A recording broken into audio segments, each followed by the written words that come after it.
తాకట్లో ఉన్న మీ బంగారాన్ని విడిపించి ఆ రోజు ఆన్లైన్ రేటుకి కొంటాం. Sharma gold company.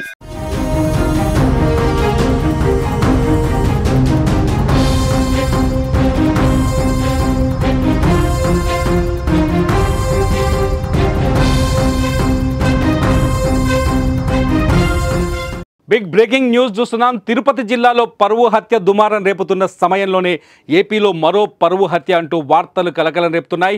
చిత్తూరు జిల్లాలో ప్రేమించి పెళ్లి చేసుకున్న యువతి భర్త నుంచి పుట్టింటికి వెళ్ళగా అనుమానాస్పద స్థితిలో మృతి చెందడం చర్చనీయాంశమైంది. ఆమె కుటుంబ సభ్యులే నమ్మించి పిలిపించి చంపేశారని భర్త ఆరోపించడం సంచలనం సృష్టిస్తోంది.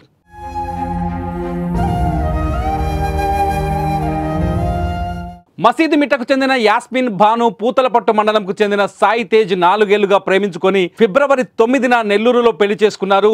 ఆ తర్వాత తమకు రక్షణ కావాలంటూ ఫిబ్రవరి 13న తిరుపతి ముత్యాలరెడ్డిపల్లి పోలీస్ స్టేషన్ ఆశ్రయించారు. దీంతో యాస్మిన్ భాను తల్లిదండ్రులను పిలిపించి కౌన్సిలింగ్ ఇచ్చి పంపించారు. తర్వాత ఆమె పుట్టింటికి వెళ్లిపోయినా ఫోన్లో కుటుంబ సభ్యులతో మాట్లాడుతూనే వస్తోంది. ఈ క్రమంలోనే తన తండ్రికి ఆరోగ్యం సరిగ్గా లేదని ఇంటికి పంపించాలని సాయి తేజ్ను కోరారు. దీంతో ఆదివారం ఉదయం 11 గంటలకు యాస్మిన్ భానును కారులో చిత్తూరుకు తీసుకొచ్చాడు భర్త సాయి తేజ్. అక్కడి నుంచి ఆమె సోదరుడు యాస్మిన్ భానును కారులో తీసుకెళ్లాడు. ఈ క్రమంలోనే తన ఇంట్లో యాస్మిన్ భాను చనిపోవడంతో మిస్టరీగా మారింది మొత్తం ఉదంతం. తన భార్యను కుటుంబ సభ్యులే చంపేశారని సాయి తేజ్ ఆరోపిస్తున్నాడు.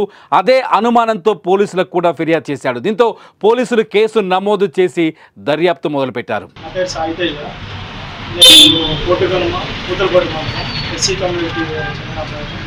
అమ్మాయి పేరు వచ్చి షేక్ యాస్మిన్ భాను. తను ముస్లిం కమ్యూనిటీ. నేను బీటెక్ కంప్లీట్ చేశాను, తను ఎంబీఏ కంప్లీట్ చేసింది.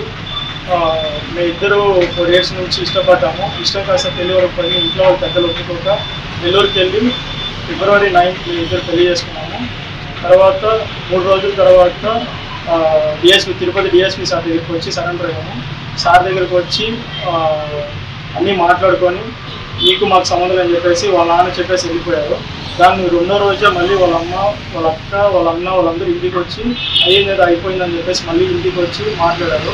రోజు ఫోన్లో మాట్లాడి మీ నాన్నకి ఆరోగ్యం వచ్చి చూసుకోవాలి కూడా అని చెప్పేసి రోజు మాట్లాడారు.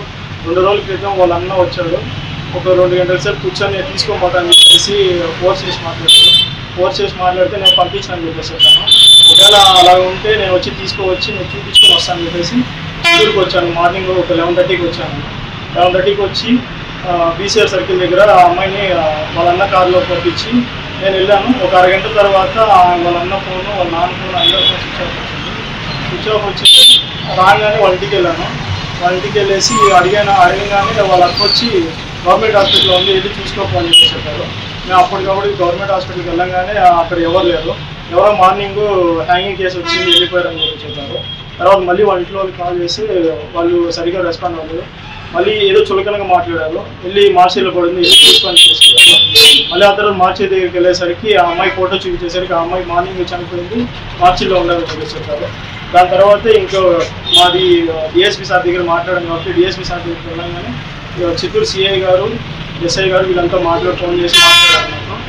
నాకు వచ్చి మాట్లాడండి ఏమైందని చెప్పమని